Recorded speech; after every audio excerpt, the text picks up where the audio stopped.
Hello বন্ধুরা, দেখো সকালবেলায় কিন্তু আমার সকালে বাসি কাজ সেরে পুজো দেওয়া হয়ে গেছে। পুজো দিয়েই তারপরে রান্নাঘরে চলে এসেছি রান্না করতে। বাড়ির বউদের ঠাকুর ঘর থেকেই তারপরে আসা হয় রান্নাঘরে। তো রান্নাঘরে এসে এখানে ডালটা বসিয়ে দিয়েছি আর আলুর চেটা কেটে নুন হলুদ মাখিয়ে রেখেছি, আর ভাতটা এদিকে উপর দিয়েছিলাম, ভাতটাকে তুলে নিচ্ছি। আর এখন রূপমের স্কুল ছুটি পড়ে গেছে, পুজোর ছুটি পড়ে গেছে, রূপম বাড়িতেই আছে। আর রূপমের বাবা তো দোকান চলে গেছে, সকালে টিফিন সব কিছুই খাওয়া দাওয়া হয়ে গেছে। রূপমের খাওয়া গেছিলো, আমি পুজোটা দিয়ে আমিও টিফিনটা খেয়ে নিয়েছি।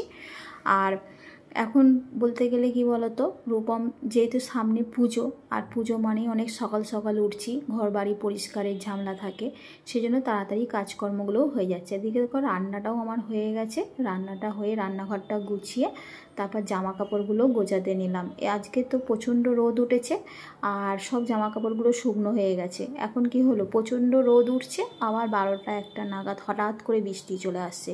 সেই জন্য ভাবলাম জামা কাপড়গুলো যখন শুকিয়ে গেছে তুলে নিয়ে জামা কাপড়গুলো গুছিয়ে নিই। আর জামা কাপড়গুলো গোছানো থাকলে দেখতেও বেশ ভালো লাগে। সামনে পুজো চলে এসছে, এখনও পুজোর কেনাকাটা কিছুই করতে পারিনি। এবারে পুজোর কেনাকাটা তেমন কিছুই হবে না, খালি ছেলেকেই কিনে দেবো। তাও ছেলেকে বেশি কিনে দেব না, ছেলের প্রয়োজন মতো জিনিসই কিনে দেব। কেন এবারে একদম বলতে গেলে অবস্থা খুবই খারাপ, সেই জন্য ছেলেরই মার্কেটিং হবে আর কারোরই কিছু কেনাকাটা হবে না। তারপরে দেখো ছেলের বইয়ের জায়গাটাকে সুন্দর করে গুছিয়ে নিলাম। সব জায়গায় তো পরিষ্কার করেছি, ছেলের বইয়ের জায়গাটা একটা অয়েল পেপার দিয়ে টেবিল ক্লথের টেবিল ক্লথ দিয়ে সুন্দর করে জায়গাটা একটা পাচ্ছি, পেতে বইগুলোকে সুন্দরভাবে গুছিয়ে রাখছি। কেন বলো তো, আমরা মধ্যবিত্ত পরিবারে অত বিলাসিতা দেখিয়ে লাভ নেই। ঘরে যা আছে সেইটাকে সুন্দর পরিষ্কার পরিচ্ছন্নভাবে গুছিয়ে রাখলেই তোমার কুঁড়েঘাটটা রাজপ্রাসাদের মতন দেখাবে। মানুষের মনের কাছে যে দামি জিনিস সব কিছু দিয়েই যে রাখলে যে ঘর বাড়ি সুন্দর লাগে, আমার মতে বলে সেইটা না। আমার ঘর যেমন, সেইটাকে যদি সুন্দর পরিষ্কার পরিচ্ছন্নভাবে আমার ঘরে যা আছে সেইটাকেই যদি আমি গুছিয়ে পরিপাটি করে রাখি, তাহলে ঘর সুন্দর দেখতে লাগে। দেখো তারপরে তো মেশিনে কাজ হচ্ছে, সামনে পুজো, মেশিনটাকেও ভালো করে মুছে আজকে পরিষ্কার করে নিলাম। কেন দেখছি হাতে যখন অনেকটা সময় আছে, আর এখন তো মেশিনে বসবো না, মেশিনে আমি বেশিরভাগ বসিই সব কাজ হয়ে গেলে সন্ধ্যের পর আমি মেশিনে বসি। সন্ধ্যের পর থেকে রাত্রি 10টা পর্যন্ত কাজ করি, আর দুপুরে যদি কাজ হয়ে যায় তাড়াতাড়ি বসি। আজকে বসতাম, কিন্তু যেহেতু এখন রূপমের স্কুল ছুটি পড়ে গেছে, রূপম তো অনেক বেলা পর্যন্ত ঘুমায়, সেই জন্য বিছানাপত্রগুলো পড়েছিল। সকালে এইদিকে পুজো দেওয়া, রান্নাটা যেমন হয়ে গেছে, সেই জন্য এখন ঘর বাড়িটা কিছু পরিষ্কার হয়নি। আর প্রতিদিনই আমাদের বাড়ি ঘর দর একটু ক্লিনিং করতে হয়, না হলে ভালো লাগে না। সেই জন্য দেখো মেশিনটা মোছার পাখাটাকেও মুছে পরিষ্কার করে নিচ্ছি। কারণ পাখাটা প্রতিদিন চলে তো একভাবে, ধুলো লেগে থাকলে ভালো লাগে না। এই গুঁড়ো ধুলোগুলি চারিদিকে ছিটিয়ে হালকা হালকা ধুলো লেগে বোঝা যায়। তারপরে ফ্রিজটাকে ভালো করে মুছে পরিষ্কার করে নিলাম।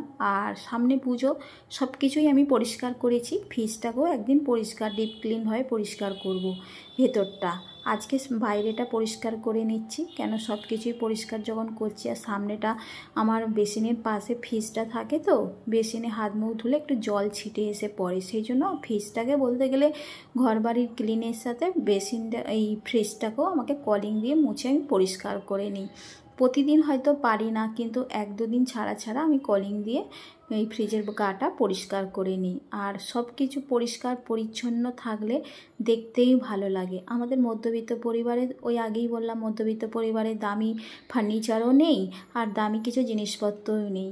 যা আছে সেইটাকেই যদি সুন্দর পরিষ্কার পরিচ্ছন্নভাবে গুছিয়ে পরিপাটি করে রাখা যায়, সেইটাই দেখতে খুব সুন্দর লাগে। অনেক দামি বড়লোক বাড়িতে দেখবে দামি ফার্নিচার সব কিছুই আছে, কিন্তু অগোছালো হয়ে থাকে, দেখতে ভালো লাগে না। তারপরে দেখো মানি প্ল্যান্ট গাছটা রান্নাঘরে যে আমার মানি প্ল্যান্ট গাছটা ছিল, ওটা লম্বা হয়ে উঠে যাচ্ছিলো, দেখতে ভালো লাগছিল না কেমন। সেইটাকেই আজকে কেটে ডগাগুলোকে আমি কেটে নিয়েছি, আর ডগাগুলোকে আবার মাটিতে থোকা মতন করে করে দিচ্ছি, টবটাতে বসিয়ে দেখতে ভালো লাগে। অনলাইনে তো দেখছিলাম এইরকম নকল মানি প্ল্যান্ট গাছগুলো অনেক দাম নিচ্ছে, শুধু পয়সা দিয়ে কেন কিনতে যাবো, বেকার পয়সা খরচা করব। আমার ঘরে যখন অরিজিনাল মানি প্লান্ট আছে সেই ডগাগুলোকেই কেটে দেখো থোকা করে রান্নাঘরে বসিয়ে দিচ্ছি, বেশ দেখতেও ভালো লাগছে। আর কিছু ডগা একটা গ্লাসে করে রান্নাঘরে বসলাম। তারপরে দিলাম না রান্নাঘরে এখানে তো রান্না করি, সগরি সব জিনিসপত্র লাগবে, তার চেয়ে এই মা সারদার পাশে গ্লাসে করে বসিয়ে দিয়েছি। দেখো তারপর গ্যাস সিলিন্ডারটাকে একটা জামা বানিয়ে পরিয়ে দিয়েছি। তারপর ঘর বাড়ি সুন্দর করে পরিপাটিভাবে